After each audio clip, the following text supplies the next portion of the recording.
वे सर्वार्थ साधके शरणत्रंबके अम्बे गौरी नारायणी नमस्ते। इन्हीं श्लोक के साथ, इन्हीं भावनाओं के साथ और इसी जयंती मंगलाकाली भद्रकाली कपालिनी दुर्गा क्षमा शिवा दात्री स्वाहा स्वधा नमस्ते। और गुरु के रूप में ब्रह्मा शिव और विष्णु के रूप में आज के गुरु, आज के विशेषज्ञ डॉक्टर उमा शंकर, जो उमा भी नाम में है, शंकर भी नाम में, और मैं इसको बोले बगैर आगे नहीं बढ़ूंगा कि शिव जब उमा के साथ होते हैं तो हमेशा प्रणय से हट करके एक लय बनता है और वो मंगलमय होता है। तो हम आप सबों की तरफ से सबों का वंदन अभिनंदन करते हुए, और especially we are very happy that when Madam Priti expressed that bilingual would be good for couples with Hindi and English, and Dr. Amrit I'm meeting perhaps for the first time. So you'll see that this is a conglomeration of people who are really interested in nature. और प्रकृति जो है वो मातृ स्वरूप है, उसका खंडन और विखंडन यदि किया जाता है तो मातृत्व पर आघात है। पृथ्वी माँ है और हम सभी उसके पुत्र हैं, और हमारा ये काम, हमारा ये दायित्व है कि उसकी रक्षा हो।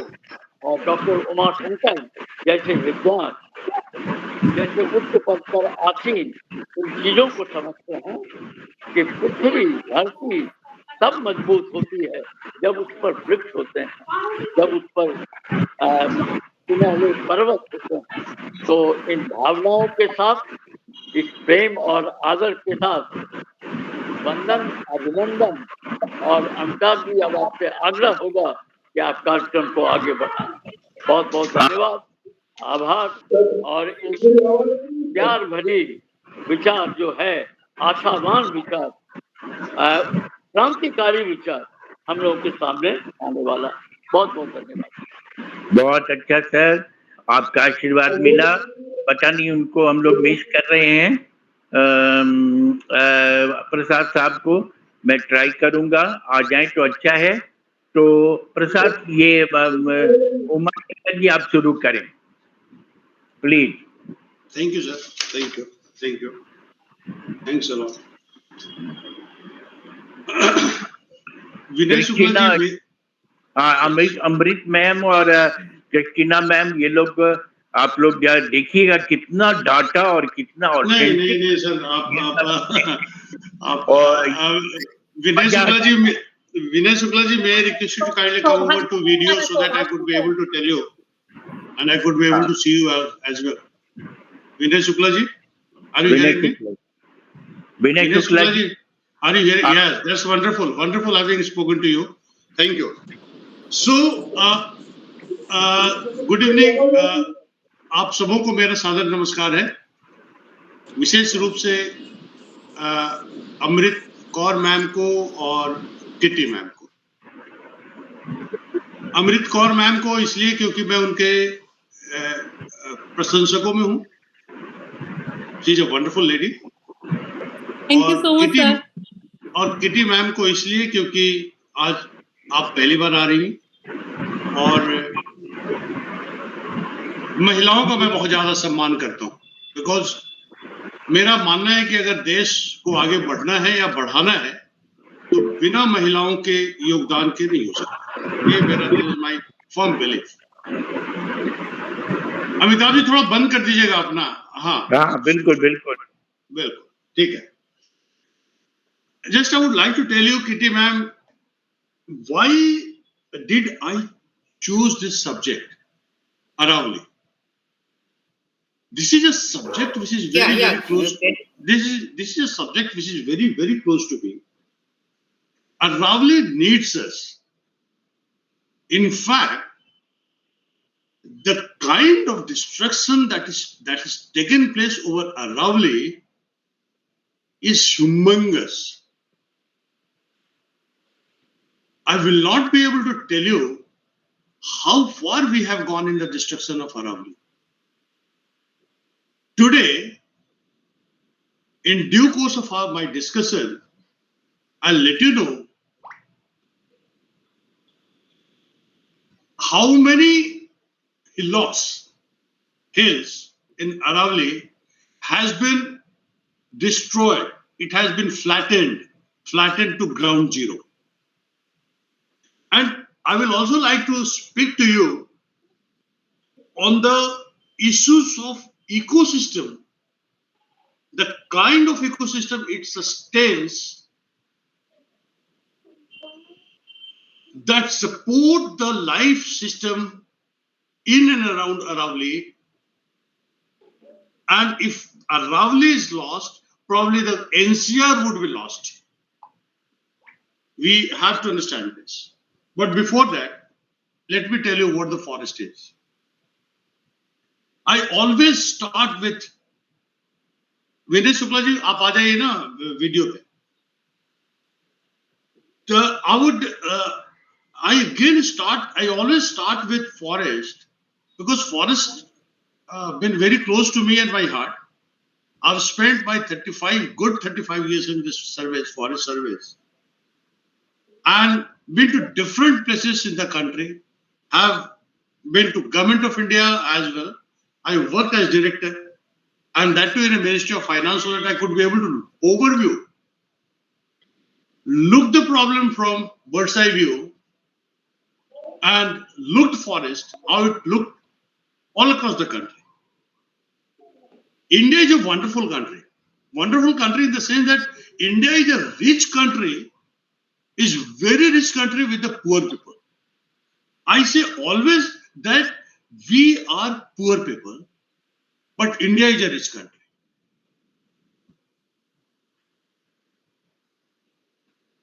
India is a rich country, and Indians are poor because 1% Indians control 73% of the total wealth,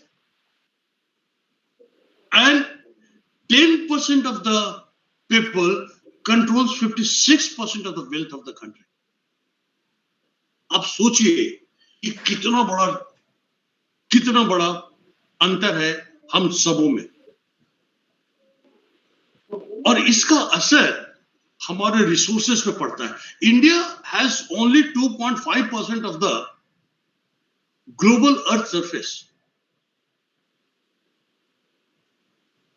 India has only 2.5% of the global Earth surface, which controls 7.8% of the global biodiversity and 18% of the world population. And only 4%, my dear friends, and only 4% of fresh water. We are a water scarce country. We are a water scarce country, Kitty ma'am. And if any war is going to be fought in coming future, it would be water. I did not understand the meaning of water until I came across the problem. I come from a place called Ranchi. It's a small place. And the area where I live in, as you all know, that Jharkhand is a plateau. And there are 300 places in Ranchi which have gone dry. No water, not at all. I mean, not a single drop of water. And how could you pump out water when the water aquifer are running dry? We'll have to look at it. We'll have to look at this problem. Again, my dear friends, there are 55,048 species, which constitutes 11.8% of the world flora. India has 18,500 flowering plants, of which 4,950 plants are flowering. which constitutes 32% of the endemic species. Endemic means that they are confined to only India. Let me tell you one more thing. अभी तक भारतवर्ष में we have not been able to identify each and every species. Each and every species, we do not have any record. Even we have not been able to touch upon the fringes. What to say about going to the core area? अभी तक हम लोग सिर्फ बाहर ही घूम रहे हैं, अंदर तो घुसा ही नहीं. Until June 2024, 641 new species animal species were added to the fauna, and 339 species were added to the taxa, that is the plant kingdom. अब सोचिए कि अभी भी हम लोग till to this day we are adding plants and animals. अब इसकी दूसरी बात बताता हूं मैं वीरेंद्र शुक्ला जी, कि अगर आप इसमें से कोई भी एक स्पीशीज गायब हो जाएगा तो हमें और आपको पता ही नहीं चलेगा कि उसका पूरे इकोसिस्टम में रोल क्या है. एग्जाम्पल के लिए अभी हम लोग कोविड से निकले हैं, and Covid was one of the toughest time we ever had. कहते हैं गवर्नमेंट ऑफ इंडिया से जब पूछा गया कि आप ये बताइए कि कितने लोग मरे, तो हमें पता नहीं है, आज तक पता नहीं चल पाया हम लोग कितने लोग मरे. लेकिन जब डेटा कलेक्ट किया गया डिफरेंट स्टेट से, then we could be able to know. वो भी बहुत कॉन्जर्वेटिव और थोड़ा सा गलत फिगर है कि 47 लाख लोग मरे. और दूसरा सवाल पूछा गया कि वो कितने मजदूर थे जो कि जिनका कि माइग्रेशन, डोमेस्टिक माइग्रेशन एक इंडिया में एक प्लेस से दूसरे प्लेस तक हुआ, उसकी संख्या भी हम लोगों के पास नहीं. This simply tells you what a tough situation we are in. उस कोविड को फैलाने वाला जो लोग कहते हैं अभी तक, because China is iron content country, यहाँ पे तो कुछ भी रिसर्च नहीं हो सकता, कुछ भी मालूम नहीं हो सकता. वुहान में जो कोविड था, उस कोविड को फैलाने के लिए जो रिस्पॉन्सिबल एनिमल था उसको बैट कहते हैं, चमगादड़. और वहां पे ये भी है कि बैट को खाने की बड़ी एक ललक होती है, और उससे फिर वो ट्रांजिट में फिर एक जगह से वो वायरस दूसरी जगह गया, फिर आदमी में आ गया. आपको सुनकर आश्चर्य होगा कि पूरे वाइल्ड लाइफ ट्रेड का जो वर्ल्ड शेयर है वो 23% यूएस डॉलर का है, 23 बिलियन यूएस डॉलर का. आप अंदाजा लगा सकते हैं कि जिसका इतना बड़ा मैग्नीट्यूड होगा व्यापार का, what will happen? And the forest resources are cut. Or forest, otherwise nobody cares about the forest. हम सबों को पता है कि हम भी एक दूसरे को अगर पूछे तो फॉरेस्ट का होगा, कोई जंगल है. बट आपको मालूम नहीं है कि जंगल की वजह से आज हम जिंदा हैं. And we are sitting on a time bomb. ये दूसरा कोविड किस फॉर्म में आएगा आपको और हमको पता नहीं, एकदम पता नहीं.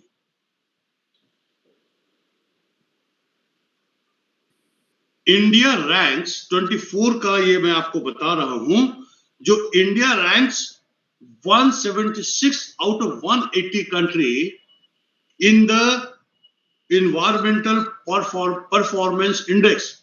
We are one of the last countries. We do not care about the environment.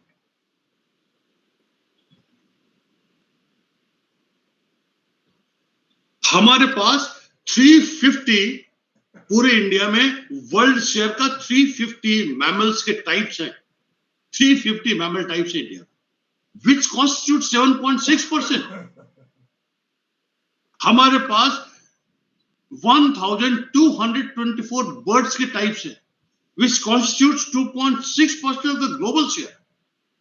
We have 197 amphibians, which constitutes 4.4% of the world share. We have 408 types of reptiles, which constitute 6.2% of the world share. And we have 2,546 types of fishes, which constitutes 11.7% of the world share. India का जो coastal line है वो 7,500 kilometre का है, और सबसे ज्यादा जो मछली मारा जाता है वो वेस्टर्न पार्ट पे। और आपको सुनकर आश्चर्य होगा कि पूरा जो फिशिंग का पैटर्न है, मतलब उसमें करीब 20 सिटीज है, कोस्टल सिटीज, जिसमें 40 मिलियन लोग ऐसे हैं जिनका की फिशरीज ऑक्यूपेशन है, जो कि 1% जीडीपी को कंट्रीब्यूट करता है। और अब वहां पे मछली कम हो रहा है, अब मछली कम हो रहा है, करीब 44% कम हो रहा है। और फ्रेश वाटर में हम आपको यह बताना चाहते हैं कि फ्रेश वाटर में 32% मेरीन फिश है, वो डिक्लाइन कर गया है, सॉरी मेरीन फिश। और हम ये कल्पना करें कि अगर हमारा मछली का जो रिसोर्सेस है वो इंडिया में कम होगा, तो जो लोग इस पे काम कर रहे हैं, जो अपनी आजीविका पैदा कर रहे हैं, वो कहां जाएंगे, किससे लेंगे? मैं ये आपको इसलिए बता रहा हूं सर कि आपको अभी जब मैं अरावली की बात करूंगा तो आश्चर्य होगा कि हम लोगों ने अभी तक इस पे किया क्यों नहीं कुछ भी।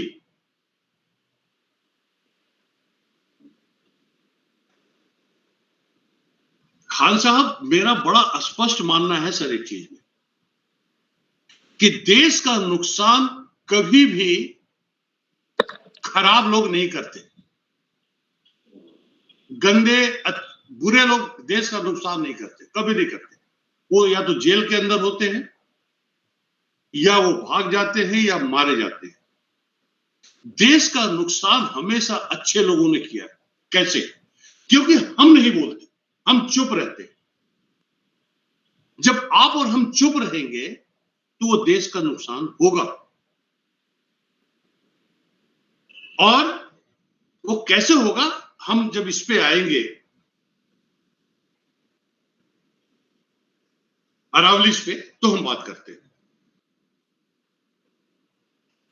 अब जोशी जी, अरावली पे आने के पहले मैं आपको कुछ एक चीज और बता दूं कि हम लोगों ने आजकल एक और नई व्यवस्था बना ली।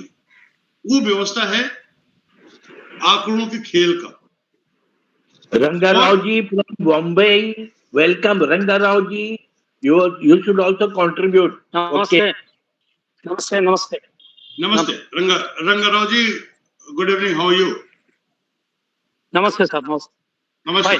So forest is attacked not by us but by many multiple factors which are not known to us. Like 36% of the Indian forest is prone to fire, and fire is one of the most destructive agent, and it destroys forest to the extent we do not know. And 6% of the area, 6% of the forest is very highly prone to forest, and 4% is critically prone to the forest fire. So ultimately, the climate change is also playing a role into the destruction of the forest. So let me tell you, my dear friends, whether you like it or not, whether you try it or not, forest is going, we are going to lose forest. So what should be our objective? Objective should be to stem the rot, to contain the destruction of forest. And we are not doing it at all. And let me come back to Aravallis. Aravalli एक पर्वत श्रृंखला है sir. ये दो countries के बीच में है, पाकिस्तान और इंडिया। इंडिया के पास 80% अरावलीज है और 20% पाकिस्तान के पास है। अब आप ये पूछेंगे कि इस अरावलीज में ऐसी क्या बात हो गई? अरावली वो पर्वत, करीब ये 2.5 बिलियन ईयर्स पुराना पर्वत श्रृंखला है जो कि फोल्डेड रॉक से बना हुआ है। आप लोग शायद दिल्ली गए होंगे या नहीं गए होंगे पता नहीं, आप लोगों में से कुछ लोग दिल्ली रहे भी होंगे। तो दिल्ली में आप देखिएगा कि आजकल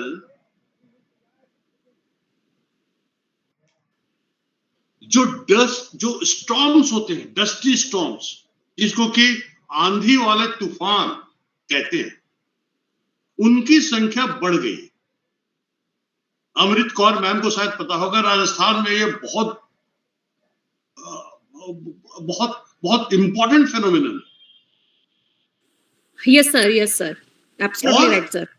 और उस आंधी वाले तूफानों में एग्जांपल एक बता देता हूं कि 2018 में क्या हुआ कि अप्रैल और मई के बीच में 15 स्टॉर्म्स आए और 500 लोग मर गए। हमको पता नहीं है कि 500 लोग मरे, आपको पेपर में भी नहीं मिला होगा कि 500 लोग मरे। और ये तो डायरेक्ट उस तूफान से मरने वाले लोग थे। झा साहब कहां हैं? पहले तो वो झा साहब आप तो आइए, कम से कम वीडियो पे सभी लोगों ने वीडियो बंद कर दिया, एक आध तो चेहरा दिखाई पड़ना चाहिए। आवाज आ रही है झा साहब? आपको तो सिंगापुर से ढूंढ के निकाला हमने। तो मैं ये कह रहा था कि 15 वो अप्रैल और मई के बीच में जो तूफान आया, उस तूफान से लोगों की मरने की संख्या 500 लोग थे एक महीना में। अभी 24 मई 2025 को रात के 10 बजे दिल्ली में एक तूफान आया जो कि हरियाणा, दिल्ली और राजस्थान के कुछ पार्ट्स में था, जो प्रत्येक वर्ष पार्टिकुलेट मैटर 2.5 माइक्रोग्राम पर क्यूबिक मीटर, एक यूनिट है। ये आप सुनते होंगे अमृता मैम के जाड़ों में दिल्ली कहते हैं कि नर्क में बदल जाता है, उसकी हवा इतनी प्रदूषित हो जाती है कि लोग दिल्ली जाने से डरते हैं। और अगर आपको यह भी याद होगा कि बराक ओबामा आए थे तो अपने होटल से बाहर नहीं निकले, वो जाड़े में आए थे, बोले वो होटल से बाहर निकले नहीं, पूरे होटल को ही उन्होंने उन्होंने एयर क्लीनर लगा दिया था कि कोई भी दिल्ली का एयर उस होटल में ना। और उससे मरने वालों की संख्या आज इंडिया में करीब 22 लाख प्रत्येक वर्ष का है। आप सोचिए 2 वर्ष में हम उतने लोग हमारे मर जाएंगे जितना कि कोविड में मरे थे, और ये प्रत्येक वर्ष इनकी संख्या बढ़ रही है। अब आप बोलिएगा कि भाई इसका अरावली से क्या मतलब? तो इसका मतलब ही अरावली से। अब मैं बताता हूं कैसे। देखिए, ये डस्ट स्टॉर्म्स आता कैसे? पहले जो वेस्टर्ली डिस्टर्बेंसेस होते थे, वो वेस्टर्ली डिस्टर्बेंसेस जो सी मेडिटेरेनियन सी से जाड़े में एक एयर करंट चलता था जिसमें कि विंटर रेन्स होते थे और स्नोफॉल होता था। लेकिन अब क्लाइमेट चेंज की वजह, अच्छा, उनकी संख्या हर साल 1 से 2 होती थी झाजी, नागेश झाजी। अब क्या हो गया, अब क्या हो गया कि क्लाइमेट चेंज की वजह से इनकी संख्या 10 से 12 प्रत्येक वर्ष हो गई।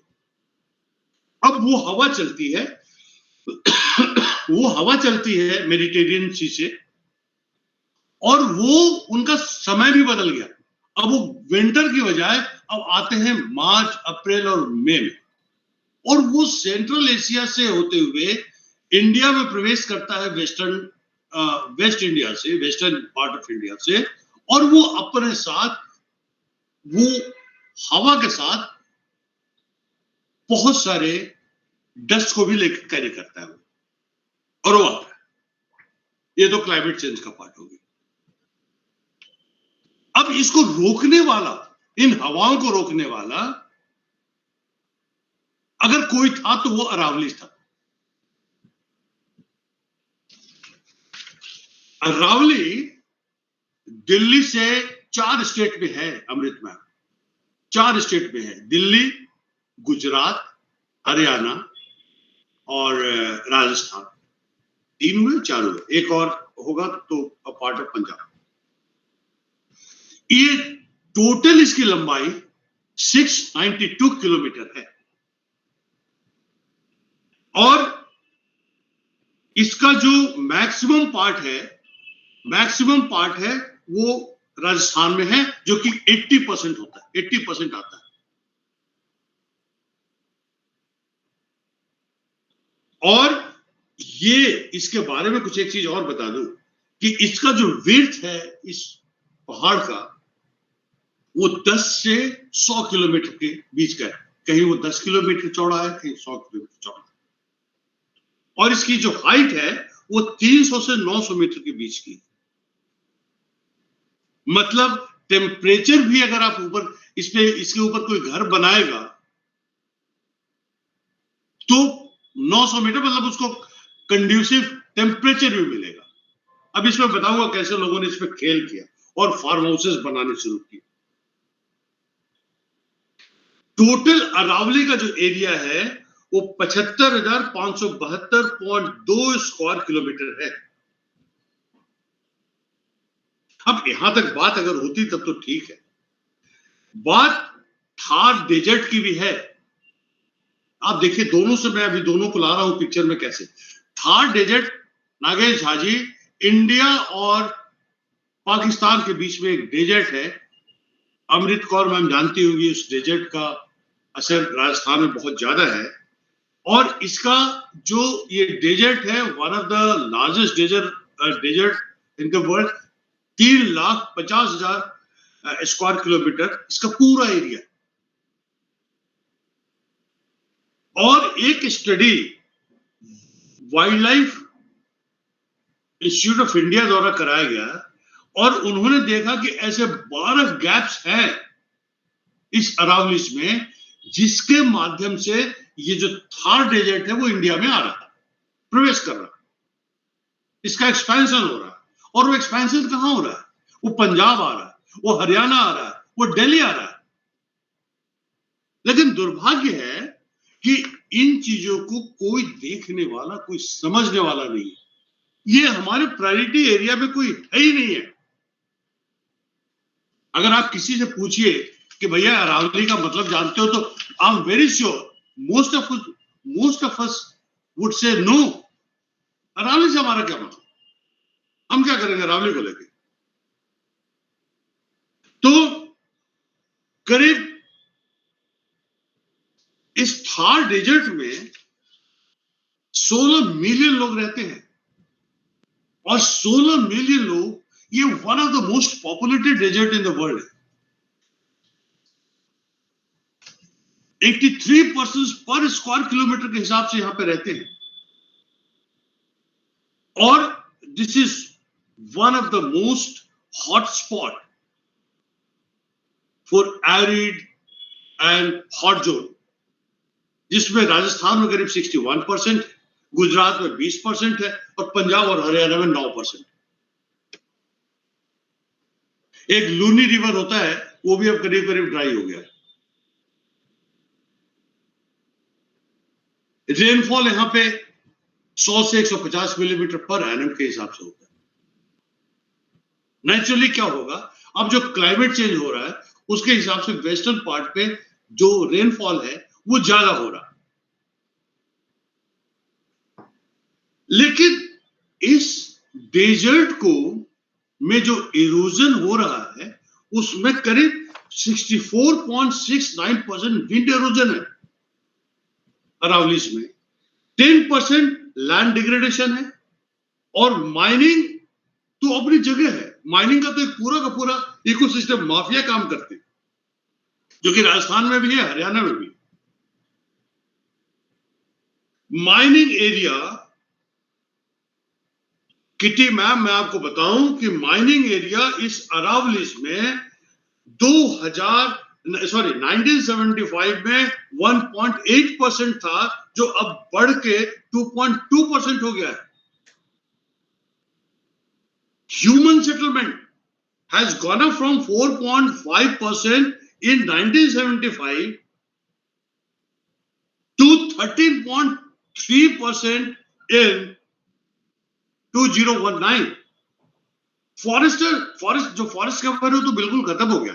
Forest cover has gone down by 32% in between 75 and 2019 in Aravlis. Forest area has decreased. Mind you, mind my words, ma'am. The forest area has increased, not the forest. Forest has gone down by 32%, but the forest area has also gone down by 0.9%. That means, what does it mean? That we have given away forest area to somebody else for some other activities.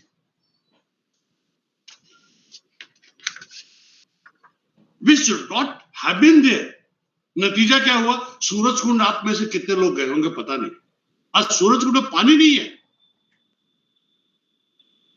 Suraj Kund में और Badkal dam में पानी नहीं है। हरियाणा में पीने को एक बूंद पानी नहीं है। When I was in government of India way back in 1995, मैं सूरज कुंड जाता था मैं, बिकॉज दिल्ली के आसपास वही बहुत घूमने की अच्छी जगह भी थी।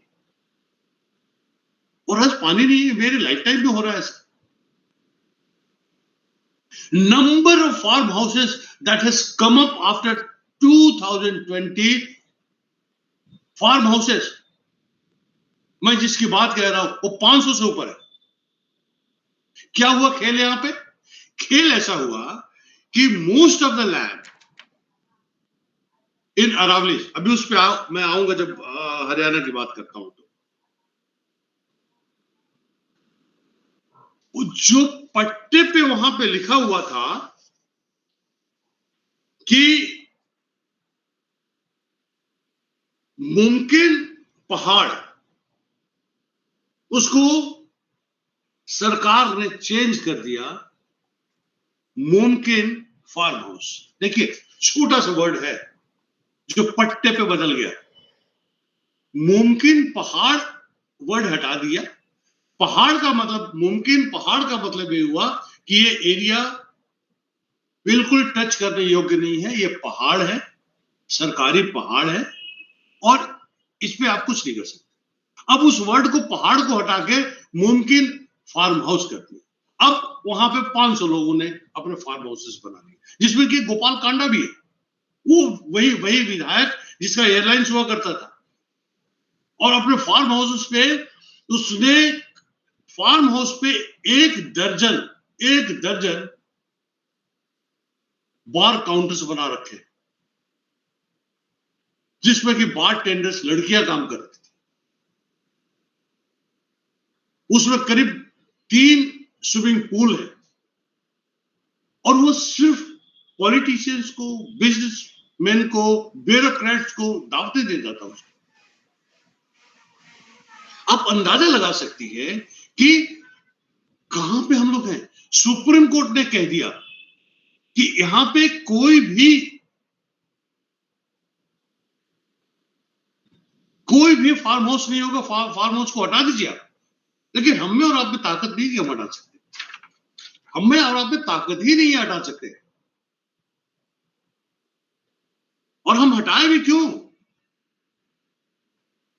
हमारा क्या उससे मतलब? हम तो दिल्ली में नौकरी करते हैं, नोएडा में बड़ा सा जमीन लेंगे, फ्लैट बनाएंगे या घर बनाएंगे, और नौकरी के बाद, दिल्ली के बाद नोएडा चले जाएंगे, गुड़गांव चले जाएंगे।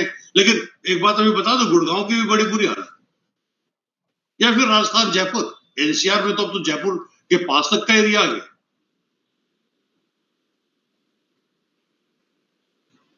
अब अगर आप अरावलीज को देखें मैम, अरावलीज की जो स्थिति है उसमें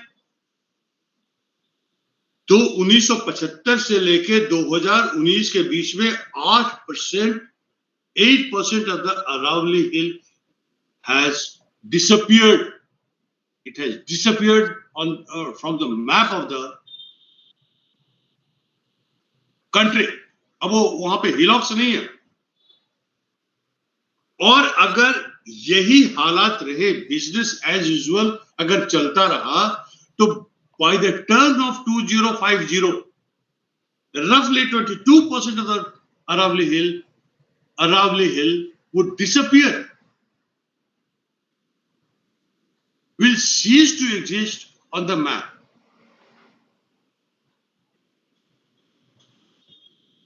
डिफॉरेस्टेशन का रेट वहां पे 0.57% पर एनम है। इसमें पूरे अरावली हिल्स में 2269 हिल्स हैं, जो कि गुजरात से लेकर दिल्ली, राजस्थान, हरियाणा तक वो आते हैं। अब इस 2269 जितने भी हिल्स हैं, ये हिल्स मैं क्या बताऊं कि जो राजस्थान में 128 हिल्स हैं, उस 128 हिल्स में 31 हिल्स आज की तारीख पे खत्म हो गए। अभी भी आज की तारीख में भी 3.5% of the areas in the Aravalli Hill is used for mining, despite of the fact that the Supreme Court has given strict orders to stop mining.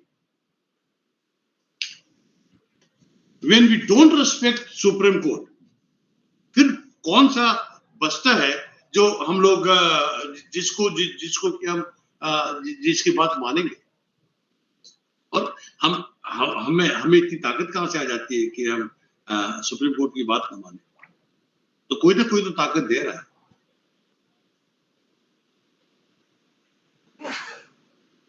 ऐसा है कि एक एक्ट बना, और उस एक्ट का नाम था PLPA एक्ट, जो कि 2090 में बना। और उस 2090 में हरियाणा के 10 डिस्ट्रिक्ट्स ऐसे थे जिसको कवर करने की बात थी कि उनको आप उनका कंजर्वेशन करिए, प्रिजर्वेशन करिए। वो था पंचकुला, अंबाला, यमुनानगर, मेवात, गुड़गांव, पलवल, फरीदाबाद, महेंद्रगढ़, रेवाड़ी, भिवानी।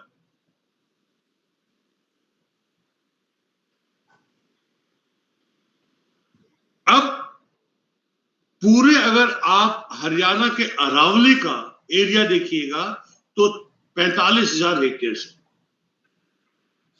45,000 हेक्टेयर में करीब मेरे ख्याल से 7 डिस्ट्रिक्ट ऐसे हैं जो कि अरावली डिस्ट्रिक्ट कहे जाते हैं। वो अरावली डिस्ट्रिक्ट कौन कौन से हैं? तो भिवानी है, चरखी दादरी है, महेंद्रगढ़ है, रेवाड़ी है, गुड़गांव है, फरीदाबाद है और नू है। 7 या 8 हो। टोटल एरिया जो हरियाणा अरावली का है वो 1 लाख हेक्टेयर का है, जिसमें कि 24,353 हेक्टेयर फॉरेस्ट का है। और जो फॉरेस्ट का मतलब उसको कि प्रोटेक्टेड फॉरेस्ट, आप उसको छू नहीं सकते, लेकिन हम उसी को छूते हैं। सबसे ज्यादा जो मैंने आपको बताया था कि 3.5% अरावलीज को अभी भी आज की तारीख पे भी मैम माइनिंग में इस्तेमाल करते हैं और माइनिंग वहां पे ब्लास्टिंग से की जाती है। ब्लास्टिंग की वजह से जो वाटर के साथ वो केमिकली जो रिएक्ट करता है और वो वाटर पोल्यूट हो गया। अब वहां पे वो वाटर पीने के लायक ही नहीं बचा। अभी वाटर जो है वहां का, हरियाणा का जो अरावलीज का,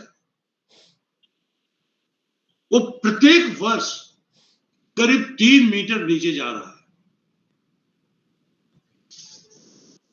और करीब 1000 से 2000 फीट तक वो नीचे जा चुका है आज की तारीख पे।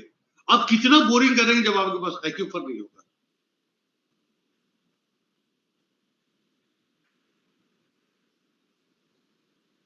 जो डेजर्ट है वो, बस मैं पानी पी लूं।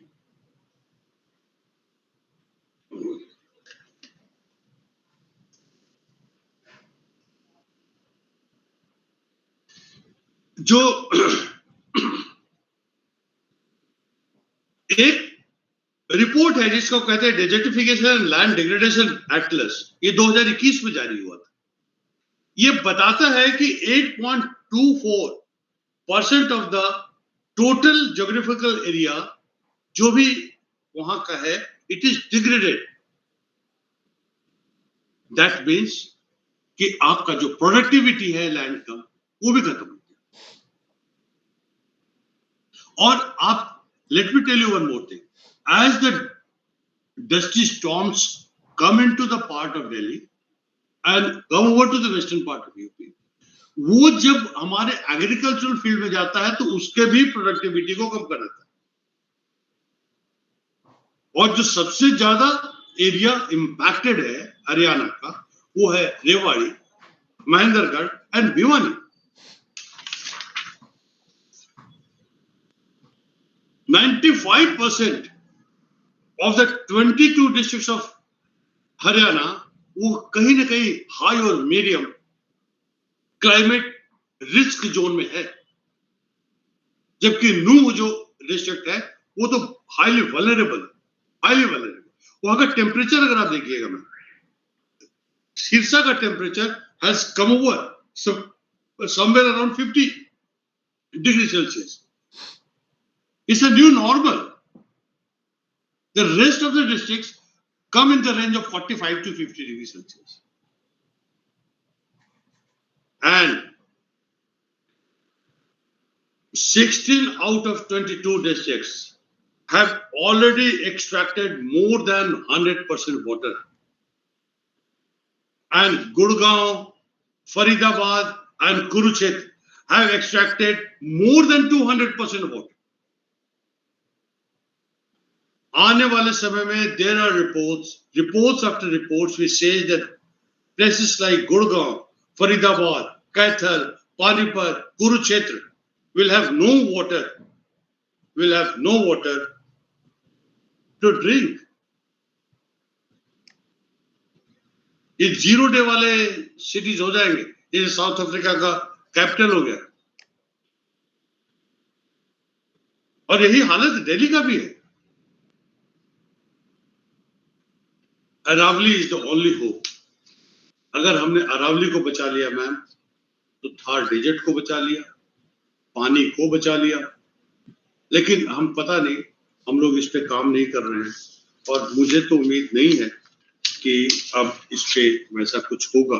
लेकिन फिर भी आदमी उम्मीदों पे जिंदा रहता है।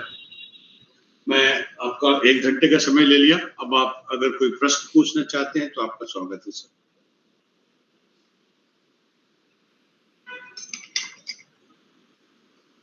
अब सर अगर आप प्रश्न पूछना चाहते हैं तो स्वागत है।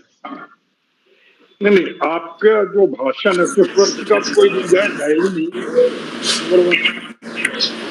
मैं कुछ अपना सुझाव दे डालता हूँ, क्योंकि आपका इतना सारगर्भित भाषण में एक प्रश्न पूछना मतलब मेरे बस के बाहर है।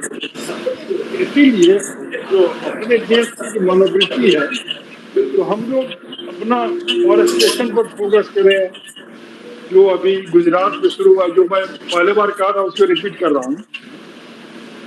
और सर ये जो हमारी आबादी है, देश के प्रति बहुत लोगों में जागरूकता नहीं है।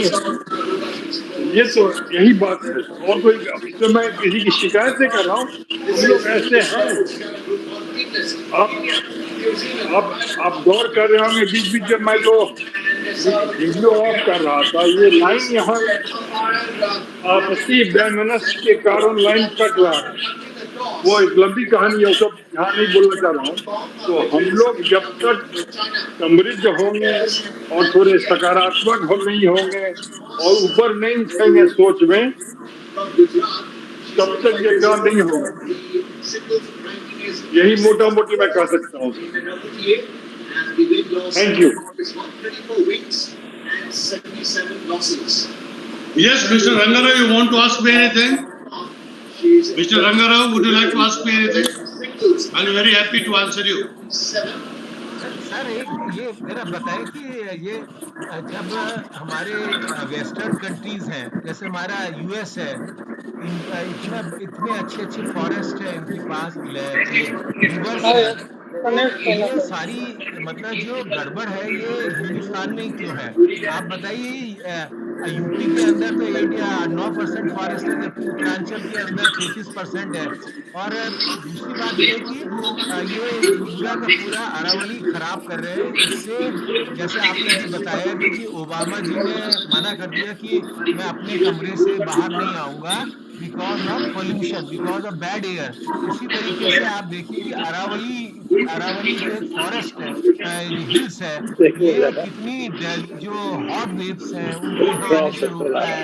थार डेजर्ट्स को भी बचा रहा है, वाटर प्रोटेक्शन कर रहा है, इन्वायरमेंटल पोल्यूशन कर रहा है। ये सब जानने के बाद भी हमारे देश में क्या ऐसा है कि हम बिल्कुल ही डे बाय डे हमारी हालत बहुत खराब हो रही है। मैं जब छोटा था तो देखता था कि शहरों में जाके वहाँ पे हर जगह पानी के सोर्स होते थे, म्यूनिसिपैलिटी पानी प्रोवाइड करती थी और पानी नलों में आता रहता था। आज आप देख लीजिए, आप लखनऊ में हजरतगंज से 3 किलोमीटर तक चले जाए, आपको कोई जगह ऐसा पानी नहीं मिलेगा जहाँ पे कि पब्लिक को पानी मिल जाए। और अगर टॉयलेट्स की स्थिति देखें म्यूनिसिपैलिटी की, तो इतनी बुरी बदबू आती है कि आप बर्दाश्त नहीं कर सकते। इवन पिथौरागढ़ के अंदर जहाँ आपको पानी की कमी है, वहाँ के पब्लिक टॉयलेट्स या ऑफिस के टॉयलेट्स में इतनी बदबू नहीं आती जो यहाँ आती है। इस पे क्या आप प्रकाश डालेंगे? हमारे यूपी में या हमारे नॉर्दर्न बेल्ट में ही ऐसा क्यों है? और दूसरे, अगर ऐसा है तो हम क्या रिग्रेस कदम लें कि हम अपना सर्वाइवल तो बचा दें? इस पे बताएं सर। धन्यवाद सर, धन्यवाद। आपका प्रश्न ऐसा रहता है जिसका उत्तर तो देना मेरे बस के बाहर की बात हो जाती है, फिर भी मैं कोशिश करता हूँ कि आपको कुछ बता पाऊँ। सर, एक ऐसी बात है, मैं आपको बताऊं सही बात, कि देखिए, मेरा बहुत स्पष्ट मानना है इस पे कि हम लोगों ने चीजों को प्रायोरिटाइज करना छोड़ दिया है। हम लोग उन लोगों में हैं जो पॉलिसी क्या होनी चाहिए उस पर ध्यान देना बंद कर दिया है। अब जो आपने बताया कि ये ऐसा क्यों हो रहा है कि हमारे बाहर जाइए तो बाहर तो बड़ा अच्छा सब कुछ दिखाई पड़ता है हमारे यहाँ। अब हमारे यहाँ तो असर ये है सर कि गोमती नगर में वो घर सबसे अच्छा माना जाता है, वो घर जिसमें टीक की लकड़ी लगी हो उसके दरवाजे और खिड़की में। और टीक की लकड़ी लगने का कारण ये होगा कि जब टीक की लकड़ी आप लगाएंगे या साल की लकड़ी लगाएंगे तो आप उसको काटेंगे कहाँ से? जंगलों से काटेंगे या प्राइवेट जो लोग उगा रहे हैं उनके खेतों से काटेंगे। एक बात तो ये होगी सर। दूसरी बात कि आप काटिए, बहुत अच्छी बात है, आप काटिए, लेकिन अगर हमारे पास अब जोशी जी सिर्फ 2 रोटी बचा है खाने के लिए, सिर्फ 2 ही रोटी बची है और हम लोग 8-10 लोग हैं खाने वाले, तो हमारा दूरदृष्टि क्या होना चाहिए कि रोटी को बचाओ भैया, गेहूं के फसल को भी बढ़ाओ, या गेहूं के फसल को ज्यादा उत्पादक बनाओ, यही तो होना चाहिए सर। इसके लिए क्या होना चाहिए कि फॉरेस्ट को बचाओ, अगर इसी को हम फॉरेस्ट में कन्वर्ट करें, फॉरेस्ट को बचाओ, फॉरेस्ट की प्रोडक्टिविटी को बढ़ाओ, फॉरेस्ट के पे रिसर्च एंड डेवलपमेंट पे ज्यादा खर्च करो, और फॉरेस्ट्री जो प्रोडक्ट्स हैं उनकी जगह सब्स्टिट्यूट दो। अब से हमारे देश में जो एक, मैं इसको अरावली के टर्म में कहता हूं कि आपके पास एक बंगला है, एक फ्लैट भी है, अब किस पंडित जी ने कह दिया भैया कि आप जाके एक बड़ा सा फार्म हाउस भी बना लो, और अगर आप फार्म हाउस बना रहे हो तो क्यों आप उस पहाड़ को काट रहे हो जो कि आपको बचा रहा है? आप तो उस आदमी की तरह हो कि उसी डाली पे बैठ के और डाली ही काट रहे हो। अब इतनी अकल तो उस आदमी में होनी चाहिए, मंत्री रह चुका है, और ज्यादातर फार्म हाउसेस या तो आईएएस वालों के हैं, या आईएफएस वालों के हैं, या आईपीएस वालों के हैं, या तो मंत्री के लोगों के हैं, पॉलिटिशियंस के हैं, या तो बिजनेस हाउसेस के। अरे भाई, जब तुम्हारा जो थार डेजर्ट नॉक कर रहा है तुम्हारे दरवाजे पे, आप वहां पे फार्म हाउसेस बना रहे हो, पहाड़ काट के बना रहे हो, पहाड़ का अस्तित्व खत्म हो जा रहा है, तो वो तो डेजर्ट पूरा का पूरा आपके घर पे घुस जाएगा। इसके लिए तो कोई रॉकेट साइंस उमेश चंद जोशी जी है ही नहीं है। ये रॉकेट साइंस, ये तो बड़ा सिंपल साइंस है सर, कि हमको उतना उसको कॉन्जर्व करना है जो चीज हमारे पास नहीं है, और जो हमारे लिए प्राणदायक है, जीवनदायक है, प्राण वायु से भी महत्वपूर्ण है। अब जैसे कि मान लीजिए, मैं एक बार आप लोगों से कह रहा था कि क्लाइमेट चेंज की वजह से जो सी लेवल राइज हो रहा है, वो जो सी लेवल राइज, जैसे कोस्टल एरियाज के जितने सिटीज हैं, गांव हैं, अगर उन गांवों में पानी, उन खेतों में सी वाटर चला जाएगा तो उसकी उत्पादकता तो ऐसे ही खत्म हो जाएगी ना सर। जब उत्पादकता खत्म हो जाएगी तो वहां तो कोई उपज होगा ही नहीं। आप उपज क्या ले लोगे? जिसका मिट्टी का जब पीएच पूरा सैलाइन वाटर हो जाएगा, अल्कलाइन, उसका जो पीएच है वो बहुत ऊपर चला जाएगा, तो ना चावल होगा ना गेहूं होगा। क्या कर लोगे आप? अब पूरे दुनिया में इस बात को जानते हैं, सभी लोग जानते हैं कि सुनामी या सी लेवल या सुनामी को रोकने के लिए सिर्फ और सिर्फ आई अंडरलाइन, आई रिटरेट कि मैंग्रोव फॉरेस्ट ही उसको रोक सकता है, और कोई नहीं रोक सकता।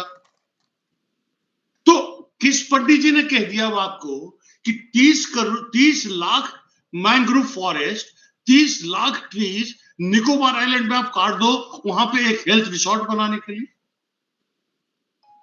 हम ये मानते हैं कि आपको वहां पे चाइना से लड़ने के लिए पोर्ट की जरूरत है, एयरपोर्ट की जरूरत है, ठीक है, आप बना लो सर, लेकिन वहां पे हेल्थ रिसोर्ट बनाने की क्या जरूरत है सर? आप वहां पे टूरिज्म बढ़ाने की क्या जरूरत है? आप बढ़ाओ भी, लेकिन पेड़ मत काटो ना सर, क्योंकि सुनामी आएगा तो फिर बचा नहीं पाओगे आप। और सुनामी कभी भी आ सकता है।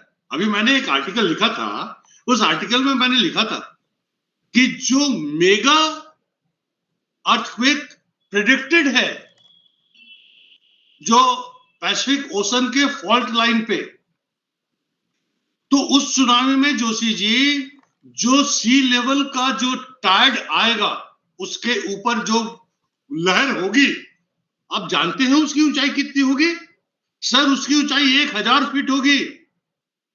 1000 फीट ऊंचा लहर अगर घुसता है, आप समझ सकते हैं शहर क्या होगा। ये स्टडी किया गया है कि उस शहर में 6.5 फीट, जो कोस्टल सिटीज है, 6.5 फीट पानी जमा होगा ऑन एन एवरेज, कहीं पर तो 20 फीट भी होगा। तो सर बड़ा सिंपल इक्वेशन है सर, इसमें कहां पे रॉकेट साइंस है? पता नहीं क्यों रॉकेट साइंस की तरह इन लोगों को लगता है। हम तो कहते हैं कि अरावलीज को पूर्णतः बैन कर दो ना, कि वहां पे कोई कंस्ट्रक्शन नहीं होगा। जो पहाड़ आपने नष्ट कर दिया उसको आर्टिफिशियल पहाड़ बनाओ ना, उस पे आप उसमें वेजिटेशन दो ना। आपका देखिएगा वाटर लेवल सुधर जाएगा, आपका फ्लोरा फौना सुधर जाएगा, थार का एक्सपेंशन रुक जाएगा। लेकिन इन सबों के लिए पॉलिटिकल विल चाहिए ना सर। अब मैं कहता हूं, मैं जब कभी भी लेक्चर देने जाता हूं तो लोग कहते हैं कि सर आप इतना डरा देते हो कि अंदर से डर लगने लगता है। हमने कहा कि यार चूंकि मैं उन चीजों को देख रहा हूं इसलिए मैं डरा रहा हूं, आपको डराता नहीं। मैं आपको जो अब मान लीजिए कि अखौरी साहब को मैं बहुत इज्जत देता हूं, देखने में बहुत अच्छे हैं, बहुत अच्छे इंसान हैं, तो उनको अच्छे इंसान कहने में क्या दिक्कत है। लेकिन अगर कोई एक बहुत खतरनाक चीज आपके सामने आने वाली है तो कहना पड़ेगा ना सर कि ऐसा हो सकता है, ऐसा आ सकता है, ये आ रहा है। यही बात है सर। सर आपने बहुत अच्छा बताया कि अगर सुनामी आती है तो 1000 फीट की लहरें आएंगी, और अगर आपके 10 फीट 12 फीट तक तो आदमी पानी भर जाएगा जो लो लाइन एरियाज में है। ये सारी बातें ठीक है। हमारे यहाँ आप देखिए सर कि मुझे थोड़े लंग्स की भी प्रॉब्लम रहती है। मैं दिल्ली में institute of secretary training and management में हर साल ही जाता हूँ, कम से कम 7-8 लेक्चर देने। तो इस साल मैं नहीं जा पाया क्योंकि अक्टूबर माह में से ही दिल्ली की एयर इतनी खराब हो गई थी। 3 बजे ऐसा लगता है कि दिन छिप गया है, इतना क्लाउडेड और इतना पॉल्यूटेड एनवायरनमेंट होता है। आपके चाणक्यपुरी वगैरह के इलाके में जो जितने हमारे में विदेशी कंट्रीज हैं, उनके एम्बेसीज हैं, वहां के भी जो लोग हैं वो बहुत परेशान हैं और बहुत कुछ एक्सप्रेस भी करते हैं साइलेंटली, अगर ओपनली नहीं करते। लेकिन हम ये जानते हैं कि हमारा देश इतना बर्बाद हो रहा है, खासतौर पे उत्तर प्रदेश, बिहार, राजस्थान तो तब भी कुछ बेटर है क्योंकि आई डोंट नो कि वहाँ की गवर्नेंस क्या है। लेकिन सारा का सारा जो हमारा इंडिया है उसमें पब्लिक जिम्मेवार है या गवर्नेंस है। मैं समझता हूँ सर किसी आप अपने घर को चलाते हैं या अपने ऑफिस को चलाते हैं, एज ए हेड आप जिम्मेवार हैं बजाय कि आपके सिबलिंग्स या आपके डॉटर्स एंड सन। सिमिलरली हमारा देश तो सर आईएएस, आईएफएस और बड़े बड़े लीडर चला रहे हैं। तो प्रॉब्लम कहाँ है, इनमें है या नीचे है? और अगर इनमें है तो ये कब सुधरेंगे सर? आज 75 साल हो गए, हम अमृत काल मना रहे हैं और हमारा देश क्या था क्या हो गया। हम बहुत दिन दिल्ली में लाइव सर्वाइव भी नहीं है। केजरीवाल जी की गवर्नमेंट गिर गई क्योंकि वहां का नदियां साफ, जमुना साफ नहीं है या पोल्यूशन साफ नहीं है। तो उसको पॉलिटिकल ना लेके आज हमारे अस्तित्व का सवाल है, हमारे सर्वाइवल का सवाल है। हम कब चेतेंगे सर? आप ये बताइए कि सर ये गवर्नेंस में जो बैठे हुए लोग हैं, ये कब ऐसे लोग होंगे जिनकी सीधी बैकबोन हो? मैं समझता हूँ अगर गवर्नमेंट अफसर स्ट्रेट वे बताए मिनिस्टर्स को कि सर ये नहीं हो सकता, फाइल पे ना लिखे, तो हो सकता है कि सारी स्थिति सुधर जाए। और बाकी मैं समझता हूँ किसी से नहीं हो सकता। अब जैसे अमिताभ जी ने कहा सर कि गवर्नमेंट ऑफ इंडिया एक कोर्स कराती है ट्रेनिंग नीड एनालिसिस, वो आईएएस वगैरह को भी और सिविल सर्वेंट्स को कराया जाता है। उसमें टोटली ये है कि हम एनवायरमेंट और फॉरेस्ट को कैसे बचाएं। और ये अमिताभ जी फिर कराएंगे क्योंकि इनको बुलावा आया है सर डिपार्ट से। तो मैं कहूंगा कि आप जब ये कोर्स कराने जाएं तो आपको भी ले जाएं। कम से कम जो वहां पे डीजी बैठे हैं, वहां का जो हेड बैठा है, वो तो ये समझे कि हम जिस डाली पे बैठे हैं उसी को काट रहे हैं। और ये स्थिति दूर नहीं है सर। आप देखिए, आप तो लखनऊ में रहते हैं सर, गोमती का क्या हाल है, दिलकुशा के पास ये ऐसे नाले के रूप में बहती है और है ही नाला। अब तो ये हाल है, आगामी 10 साल में ये नाला भी बंद हो जाएगा सर। और मैं एक बात बता दूं सर इस पे, जो गोमती को जान दे रहा है, इसको बताइए, इस पे क्या कहना चाहेंगे सर? देखिए सर, ऐसा है कि अभी आपको बीच में पेपर में बड़ा स्प्लैश आया था कि भारत सरकार ने एनवायरनमेंट के जितने मंजूरी बैकडेटेड दी थी, सुप्रीम कोर्ट ने रद्द कर दिया था।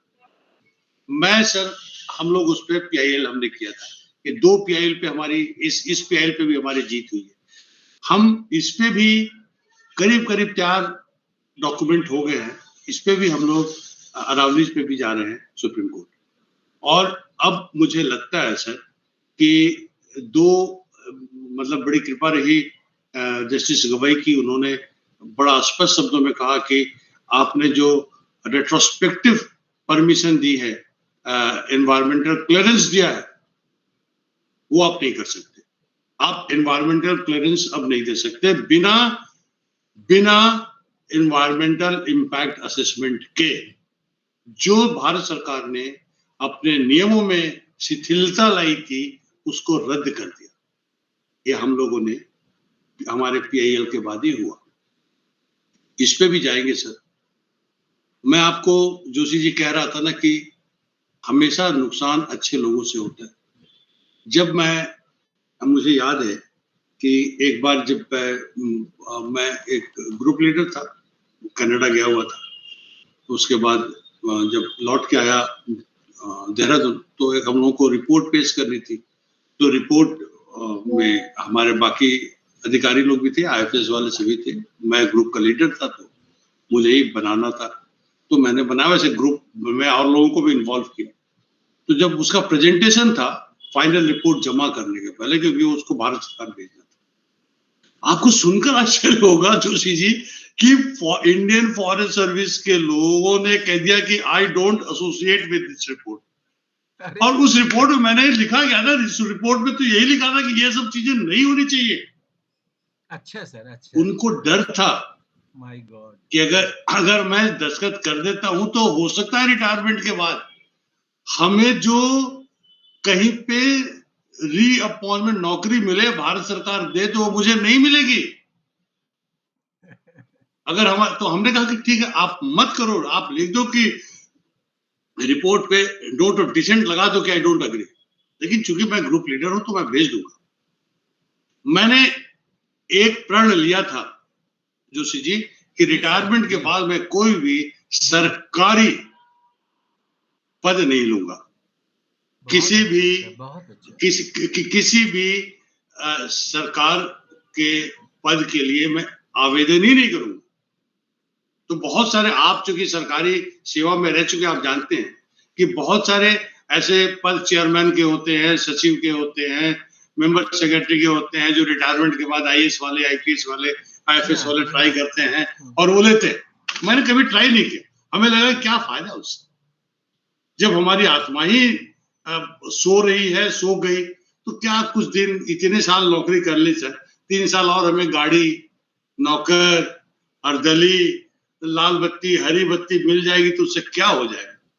तो ये समझ के मैंने नहीं लिया, ये बात है। थैंक यू सर, बहुत अच्छा आपने कहा कि मैं समझता हूं कि सर कि प्रॉब्लम हमारे टॉप पर है सर, और अगर आप जैसे लोग हो जाए, और अभी चीफ जस्टिस गवई ने भी कहा कि सर कि मैं रिटायरमेंट के बाद कोई पोजीशन नहीं लूंगा, तो ये बहुत अच्छी बात है सर। अगर हम, हर आदमी जानता है कोई परमानेंट तो यहाँ रहना नहीं है, एक सर्टेन स्पैन है जिसमें हमें रहना है, और 60 साल, अगर 60 साल के अगर हम हो गए तो आगे कितना जिएंगे, कोई 120 साल जिएंगे नहीं। एक सही बात तो बोले, ट्रुथ तो बोले। हमारे यहाँ का जो एम्बलम है सर वो ये है कि सत्यमेव जयते, और ये इसकी आवश्यकता आप जैसे लोगों से आती है सर। टॉप पे जो लोग हैं, अगर वही बोलेंगे तो क्या, कैसे कंट्री चलेगा। तो प्रॉब्लम कहाँ पे है सर, इस पे अगर कार्य किया जाए तो शायद सुधार हो। थैंक यू वेरी मच, आपने बहुत अच्छा आज हम लोगों को अवेयर किया था। Thank you. अब रही बात है, एक बात का सवाल, अब अमिताभ जी तो जाएंगे वहां पे, लेकिन हमको थोड़ी वो ले जाते। देखिए, हमको वो बोलेंगे नहीं कि आप वहां चल के बोल दीजिए, क्योंकि अगर हम वहां पे ऐसे बात बोलेंगे तो अमिताभ जी को कहा जाएगा, अरे यार किस पागल को ले आए हो आप। यहाँ तो उल्टी बात वो कर रहा है। देखिए अमिताभ जी के मैंने एक शिष्या डॉक्टर अमृत कौर आपको बुला रही हैं, पहले उनका तो सुन लीजिए, वो कुछ कहना चाह रही है, उनका जवाब दीजिए। देखिए, बुलाने मैंने, आपने कह दिया, ब्लेम लगा दिया, लेकिन अमृत कौर जी हमारी स्टूडेंट हैं, वो आपको बुला रही हैं, उनकी बात सुनिए। हाँ, अमृत कौर बोलिए मैम। जी सर। सबसे पहले तो मैं राजस्थान से बिलोंग करती हूँ, यहाँ मैं काम कर रही हूँ, और मैंने ज्योग्राफिकली इसे बहुत अच्छे से देखा भी है, पढ़ाई करते समय भी हमने इसे बहुत अच्छे से महसूस किया। और जो आज आपका लेक्चर था उस पे, ये एक ऐसी हकीकत है जिसे जब आपके एक लेक्चर होते हैं तो अमूमन लोग ये कहते हैं, आपने बहुत बार कहा है कि आप डरा देते हैं, लेकिन खाली कबूतर यदि आंख बंद कर लेगा तो बिल्ली चली थोड़ी ना जाएगी।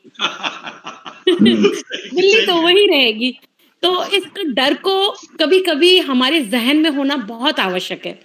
और दूसरी बात सर कि हमारे श्रेष्ठ मनुष्यों का जो आचरण होता है, उसी का अनुसरण दूसरे लोग भी करते हैं।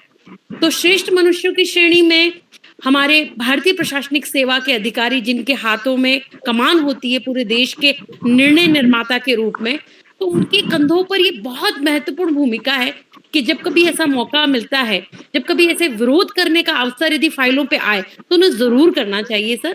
क्योंकि खाली हम ये कहें बुरा हो रहा है, तो बुरा कोई एलियन आके नहीं कर रहा, हम और आप कर रहे हैं सर। सही बात। तो सर बहुत बहुत आपका लेक्चर जो इतना था, बहुत ही तथ्यात्मक था और बहुत सारे ऐसे फैक्ट्स थे जो मुझे नहीं पता थे, वो आपकी लेक्चर से मैं अवेयर हुई उसके बारे में। तो सर बहुत-बहुत शुक्रिया आपका और मुझे आपने धन्यवाद। बुलाया इसके लिए मैं तहे दिल से आपकी शुक्रगुज़ार हूँ। धन्यवाद। हाँ, धन्यवाद। डॉक्टर अमृत आप भी आएंगी और आप भी बोलेंगी। आप तो दूरदर्शन में बोलती हैं, तो अच्छा और बहुत अच्छा जी, बोलती हैं। So we जी want सर, to जी। listen you thank also. You sir, Okay. Thank you sir. Okay sir, Christina thank you. ma'am, Christina ma'am, you want to ask something? Christina ma'am. Yeah, I'm here. Yeah. Thank you, sir. Dr. How did you Umashankar, sir. like all the data given by Dr. Uma Shankar ji? He is expert in data collection, and Yes. whatever he used to produce before the group members know cannot be denied also. So, what is Yes. your suggestion for improvement? You want to add something? Yeah, excellent, sir. Very first thing is congratulations. It was a wonderful session by Dr. Umashankar Singh. And the way he placed all the information before us, it was fantastic. My only, concern here is, we have, like you said, it is the top brass who's having the power to write on the file yes and no, and it is the minister who really even if the minister asks for ministers or politicians, rather I should say, politicians ensure that they do the bureaucrats do some mistake, but it is the bureaucrats who should ensure that they are going to stick on to the rules and whatever is to be done. So, and sir, as you said, Aravali is not only the place. Today you brought the case of Aravali, that is it. But you can see the ripples out throughout India. So I really expect you to form a group of people across India who are facing this problem, so that you can have that in one floor and you can fight than you alone fighting in. Maybe you said you're from Jharkhand, Ranchi you stay and you're fighting. Please form a group, rather it should be pan India, because this is not a problem of yours, it is a problem of even me in south. We also find the same issues in a small district called, if you have heard about Coorg, there is you have a small maybe compared to all your big mountains and hills, this is a small place, but the thing is there was landslide and it was like havoc. We never expected a small town like this to have a landslide, and it was something that it is across India. Yes, I yes, just want ma'am. to say. Yeah, ma'am. Thank you so much. Thank you. Welcome, ma'am. I would like to enlighten you about one thing. That I have, if the time is allotted to me for the next lecture, I have spoken many a time on Western Ghat, number one, and I have done many a thing on Kodgu, that's Kurg.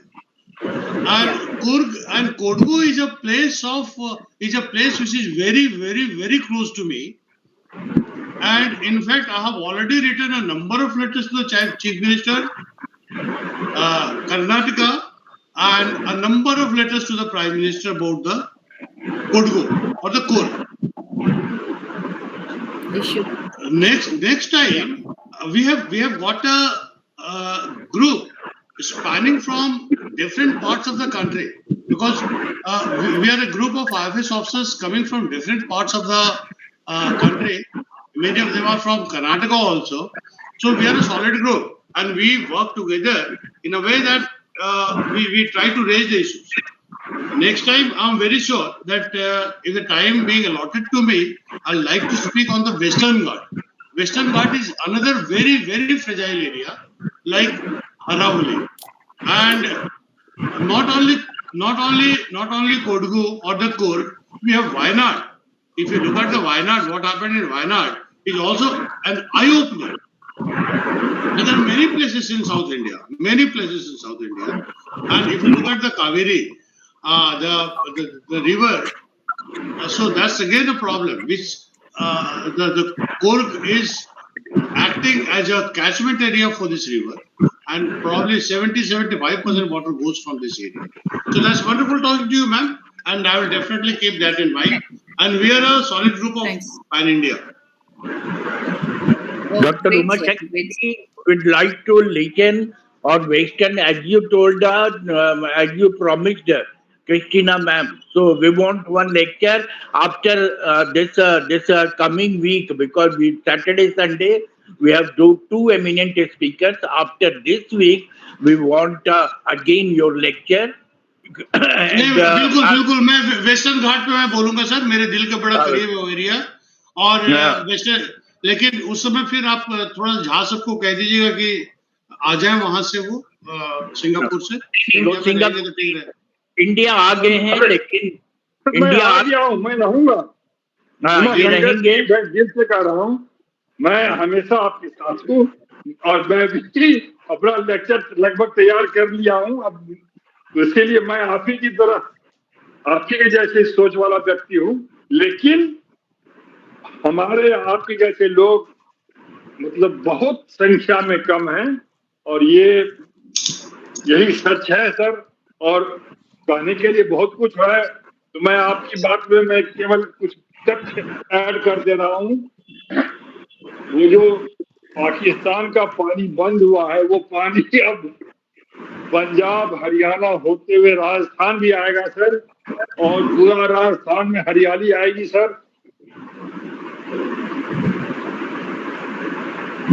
Thank you sir, thank you. बहुत अच्छा। अच्छा उमा शंकर जी, एक प्रश्न ये भी है, हैदराबाद में एक कॉन्फ्रेंस हुआ when I was developing as a master trainer of Swachh Bharat mission, और उसमें पॉल्यूशन कंट्रोल के बारे में कॉन्फ्रेंस हुआ, लेकिन उस कॉन्फ्रेंस में करीब कितना अरब रुपया खर्चा किया, और पूरे विदेशों से बहुत सारे रिप्रेजेंटेटिव यहाँ पर आए, लेकिन जब जिस होटल में हुआ उसके सारे जो फॉरेन डेलीगेट्स थे, वहाँ का जायजा लिया और वहाँ का जो हम लोगों की तैयारी देखी, तो वो लोग बाहर में आए, तो बाहर में आकर के सब कोई मास्क लगाए हुए थे। तो इतना अरब रुपया खर्चा करने के बावजूद भी एज पर फॉरेन डाटा उन लोगों ने बताया कि इसमें अभी 20% पॉल्यूशन जो डिजायर्ड था उससे कम है। आखिर ये क्या मतलब पैमाना है, आखिर ये क्या प्रयास है इंडिया का कि अरबों रुपए खर्चा करने के बाद हमारे में डिफेक्ट रह गया था, जिसे फॉरेन डेलीगेट फिर उसको मतलब मास्क लगा के ही बाहर आए, और जैसा आपने कहा था कि ओबामा वो बाहर नहीं निकले, दिल्ली को वो करके मतलब होटल में बाहर के पॉल्यूशन को नहीं आने दिया।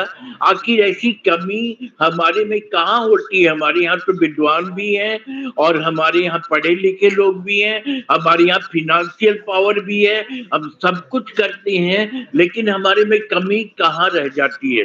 हाँ, ये मैं बता दूं सर। एक बार माननीय जब मनमोहन सिंह जी प्रधानमंत्री थे तो बड़ा प्रॉब्लम होता था और ये था, तो उन्होंने एक बड़ी फेमस लाइन कही थी, बहुत फेमस लाइन, जो कि आज भी कोट किया जाता है, जहां खान सर, वो कहा जाता है कि समस्या बॉर्डर पे नहीं है, समस्या दिल्ली में है। हाँ, आज भी मैं वही कह रहा हूँ, समस्या दिल्ली में है। और एक IAS अफसर ने कहा कि समस्या हमें बाहरी लोगों से नहीं है, हमारे अंदरूनी लोगों से है। हमारी इम्प्लीमेंट करने में कटौती कर देते हैं, हमारे पैसे का मिसयूज कर देते हैं, अपने को बढ़ाने के लिए सब कर देते हैं। प्रसाद साहब आए हैं, प्रसाद साहब का बहुत दिन से अमृतवाणी नहीं सुना हमने। प्रसाद साहब, आपको सुनने के लिए हम लोग सब व्याकुल हैं। और हर्ष जी भी आए हैं, इकोनॉमिस्ट, ये इतने बड़े बड़े लोग आए हैं, सबका बात सुनना चाहिए। तो प्रसाद साहब, आप क्या बोलेंगे? हमारी व्यवस्था को कैसे सुधारा जाए और हमारे नियत में कैसे सुधार आएगी? हम सब जानते हैं कि सब कमी हम लोगों में है, और सब प्रयास करने के बावजूद भी, पूरी एनर्जी लगाने के बावजूद भी हम गाली खाते हैं, हम डिमोरलाइज होते हैं। इसका क्या कारण है? प्रसाद साहब, आप क्या बोलेंगे? हाँ। पहले तो मैं पूरी प्रशंसा करता हूँ डॉक्टर उमाशंकर के भाषण को सुनने के बाद। मैं बिल्कुल, कई लोगों ने कहा इस बात को, उनसे की बातें सुनने के बाद प्रश्न जो आता है मन में, उसका जवाब तो बिल्कुल साथ ही साथ मिलता। और आपने भी कहा एक बात की, नियत में हमारे कम से कम तब्दीली आएगी। तो जब तक हमारी नियत में तब्दीली नहीं आएगी, तब तक डॉक्टर उमाशंकर जी की बातें कितनी भी सारगर्भित हो, सच हो, साइंटिफिकली करेक्ट है, वैसा होना चाहिए, वैसा देश के हित में है, केवल देश के हित में नहीं, सारी दुनिया के हित में है, सारी मानवता के हित में है। पानी के बारे में जो कंसर्न है उनका, जो हरियाणा के बारे में, अब ये अजीब सी चीज बात लगती है। तीन नदियों का पानी जो ईस्टर्न रिवर्स है, उसको तो हमने समूचा खाली कर दिया। तो अब इंडस वैली, जो इंडस वाटर ट्रीटी है, तो उसमें वेस्टर्न रिवर्स का पानी अभी अमेरिका पाकिस्तान को जाता था, अब उस पर आंख लगी है कि वो अगर मिल जाएगा, अरे उसको भी आप वैसे ही खाली कर देंगे, ओवर एक्सट्रैक्शन से, ओवर यूज से। मेरे मन में ख्याल आया ये बात ये कि ओवर एक्सट्रैक्शन के लिए तो 1, 2, 3 नदी थी आपके लिए, उसको वाटर के सोर्स के लिए, उसको आपने ओवर एक्सट्रैक्शन किए, अब खाली हो गए, अब बिल्कुल ड्राई हो गए गुड़गांव में या हरियाणा के जगहों में। तो अब सोच रहे हैं, जैसा नागेश जी को मैं कैसे कर सकता हूँ, कुछ नई कहने की इच्छा होती है, लेकिन इंडस वाटर की जो ट्रीटी है उसमें पाकिस्तान को तीन नदियां दी गई। उन 3 नदियों पर अब हमने अपना अधिकार जताना शुरू कर दिया है, तो उससे कितने दिन की बात चलेगी?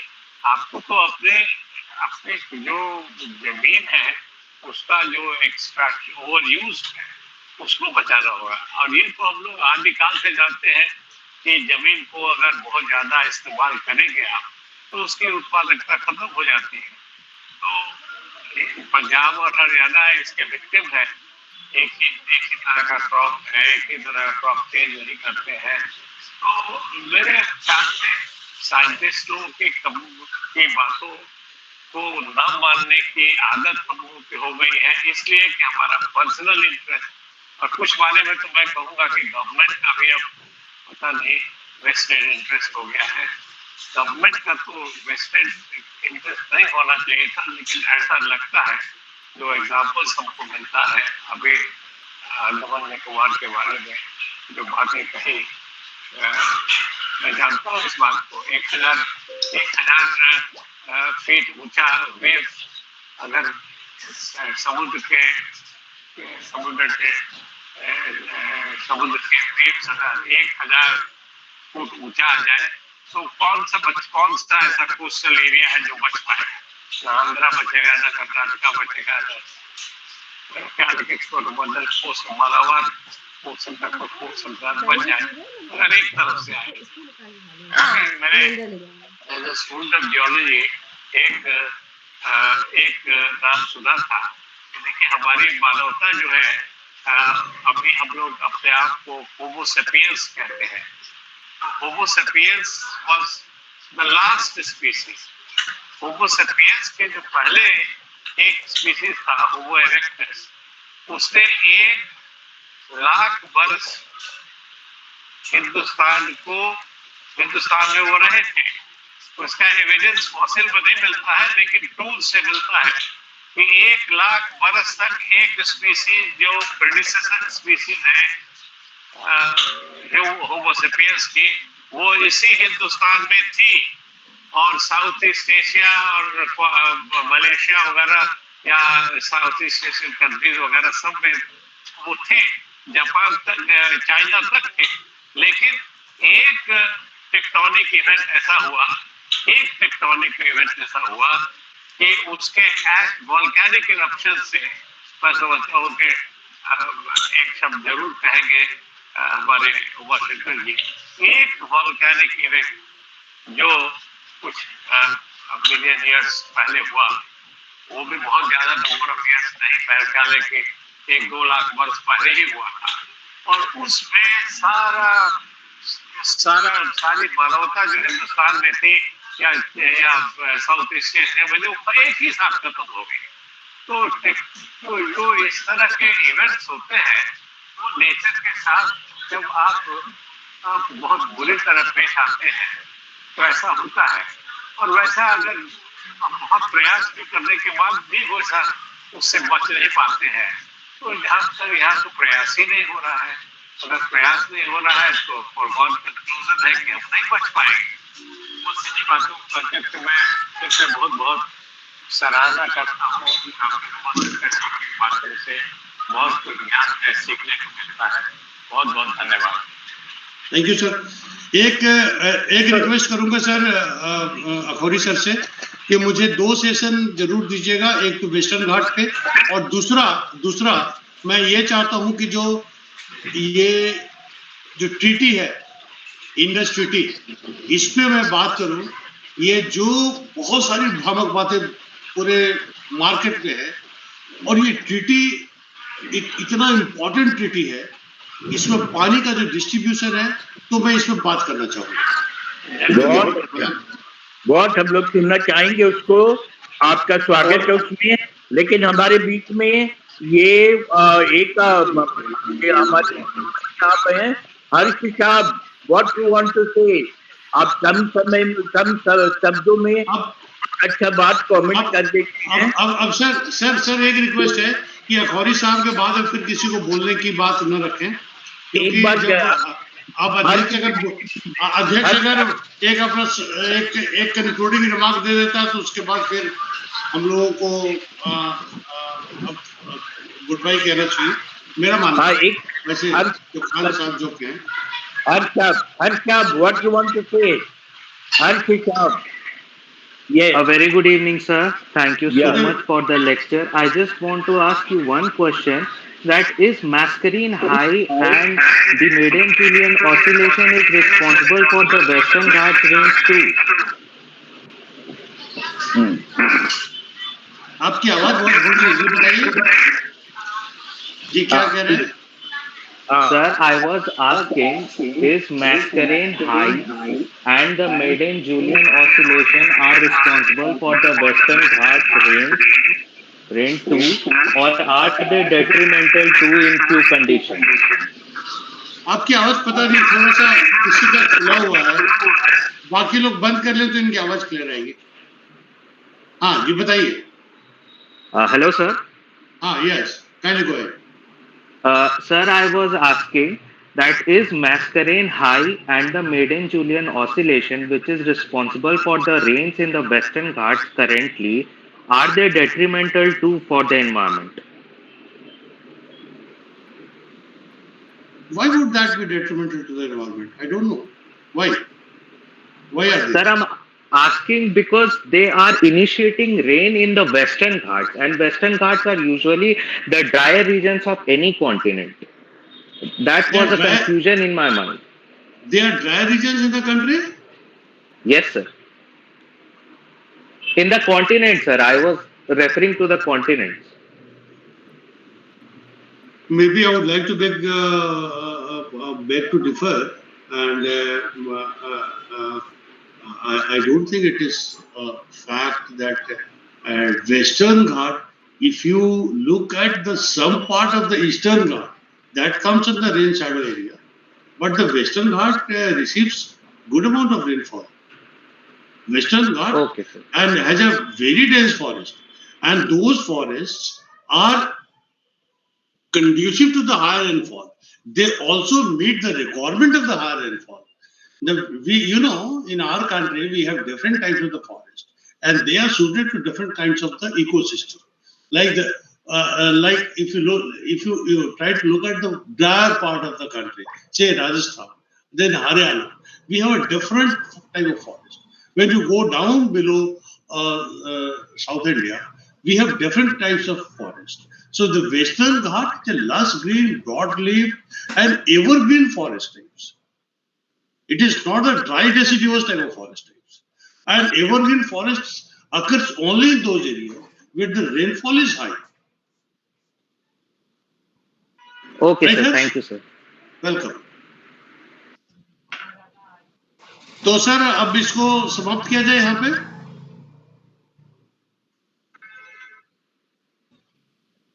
सर एक छोटी सी बात मैं शेयर करना चाह रहा था सर।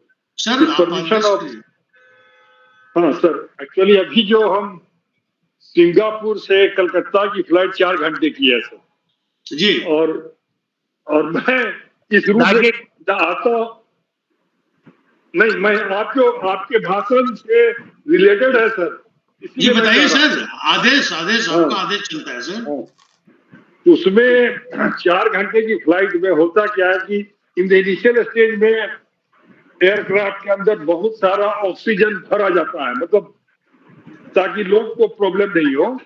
और इस फ्लाइट में जो कंजूसी की गई वो मैं बोल रहा हूँ कि शुरू में थोड़ा सा अपना हवा दिखाने के लिए डाल दिया। You will not believe, after 3 hour हमें प्रॉब्लम होने लगी, तो हमें अपने ऊपर का जो एयर होता है उसको हमको चालू करना पड़ा। ये मैं अपना व्यक्तिगत अनुभव शेयर कर रहा हूँ, ये जो मैं आज आया हूँ सर। तो ये जो आप कह रहे हैं सर, ये तो पूरी सारी दुनिया के बारे में, ये एयरक्राफ्ट वाले भी कंजूसी करने लगे हैं। तो यही हमें मैसेज देना था। Thank you sir. Thank you sir. Khan साहब की अमृतबानी, खान साहब की अमृतबानी अंतिम, खान साहब की अमृतबानी। अगले 2 शनिवार रविवार को कॉमर्शियल टैक्स कमिश्नर और एक और बड़े विद्वान राजी हो गए हैं, वो भी बहुत अच्छा रहेगा। उसके बाद में हम डॉक्टर उमाशंकर जी को सुनेंगे, क्योंकि उनका जितना भी सुनते हैं वो हमको अधूरा ही लगता है, और लगता है कि और सुने। अभी हमको जानने की इच्छा है कि सरकार ने इतना दिन से अरावली हिल प्रोजेक्ट पे काम कर जो हो रहा है, क्या क्या स्टेप लिया है और उसका कितना फायदा हुआ है, ये हम अगली बार पूछेंगे। लेकिन खान साहब की अमृतबानी हम सुन लें। हाँ खान साहब जी, बहुत बहुत धन्यवाद। चूंकि डॉक्टर उमाशंकर जी ने बहुत सही कहा है कि अखौरी साहब के बाद हम लोग इसको टोन डाउन कर लेंगे, लेकिन अमृत पानी की बात नहीं, धन्यवाद की बात है। ठीक है। सारी चीजों की जानकारी और उस पर किए गए कार्य घटना हो जाने के बाद जब तक हम लोग करते रहे, तब तक समस्या का समाधान नहीं होगा। घटना घटने से पूर्व, जैसे पर्वत कब खत्म हुए? जब वन खत्म हुआ। वन कब खत्म हुए? जब लोगों ने जीवन का मूल्य नहीं किया। तो विद्वानों से आग्रह है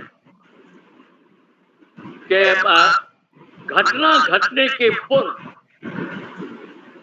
कैसे जानकारी दी जाती है, क्योंकि देखिएगा कि अंग्रेजों ने कानून बना करके, मैं डॉक्टर उमाशंकर साहब से आज आग्रह करूंगा कि वो लेख तैयार करें कि 1890 से 1935 वर्ल्ड वॉर 2 के पहले तक कितना कोयला, कितनी लकड़ी और कितने चीज ब्रिटेन पहुंचाए गए।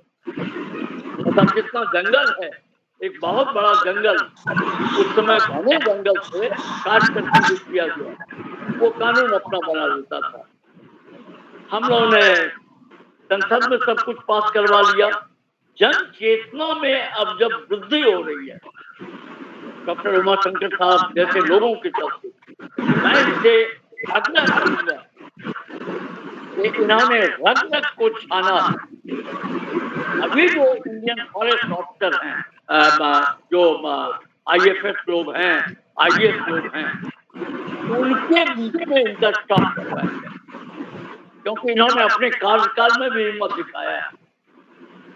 कार्यकाल में हम हिम्मत नहीं दिखाते हैं और आज शाम में रिटायर किए, कल सुबह रिटायर हो जाते हैं। तो इस चीज को देश में एक व्यापक जन चेतना के लिए इनके जैसे लोगों की जरूरत है, सारे लोगों की जरूरत है।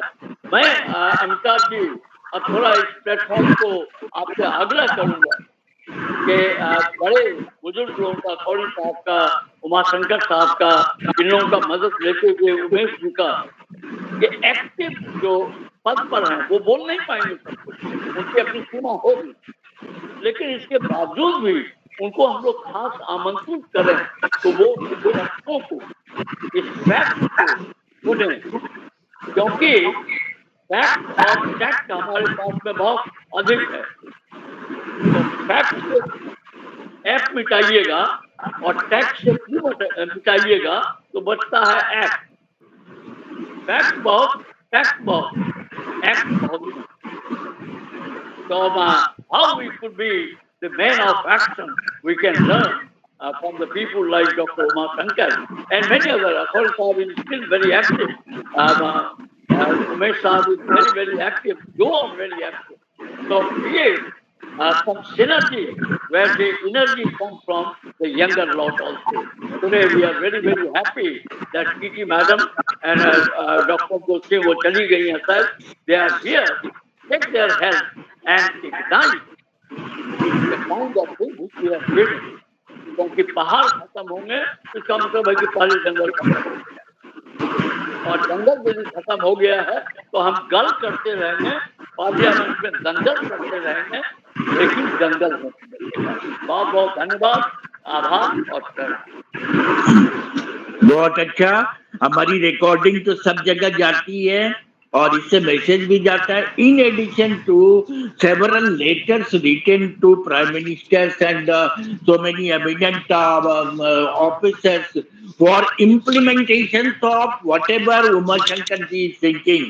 तो उसके अलावा हमारी रिकॉर्डिंग भी एक बहुत बड़ा स्रोत है जिससे सरकार को जगाया जाए। सरकार अभी डिस्टर्ब है, लेकिन हमको पूरी उम्मीद है कि हमारे रिकॉर्ड्स वहां पे एक अपना स्थान रखेंगे और उस पर इम्प्लीमेंट किया जाएगा। And we will try our best, क्योंकि हमारे यहाँ जितने भी ग्रुप मेंबर हैं सब पावरफुल हैं। हम लोग सब कोई मिल करके इसको इम्प्लीमेंट करने का रिक्वेस्ट करेंगे और इसको सफल बनाने के लिए आप लोगों का सहयोग चाहिए। नेक्स्ट वीक हम लोग फिर मिलेंगे। सभी बुजुर्गों को प्रणाम प्रणाम प्रणाम। और सभी आशीष रंजन जी भी आए हैं, उनका भी सुनना था, अभय कृष्णन जी का भी सुनना था। तो आप लोगों ने सुना, आपका रिएक्शन हम अब रिटन में अपने वेबनार ग्रुप में लेंगे और अभी रिकॉर्डिंग भी हम सबको भेज देंगे।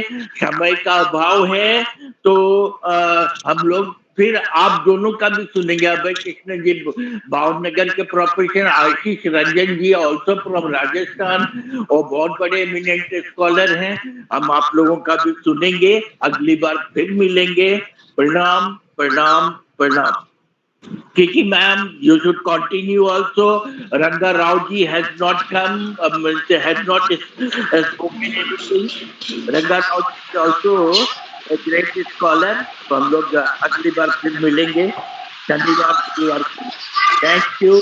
God bless you.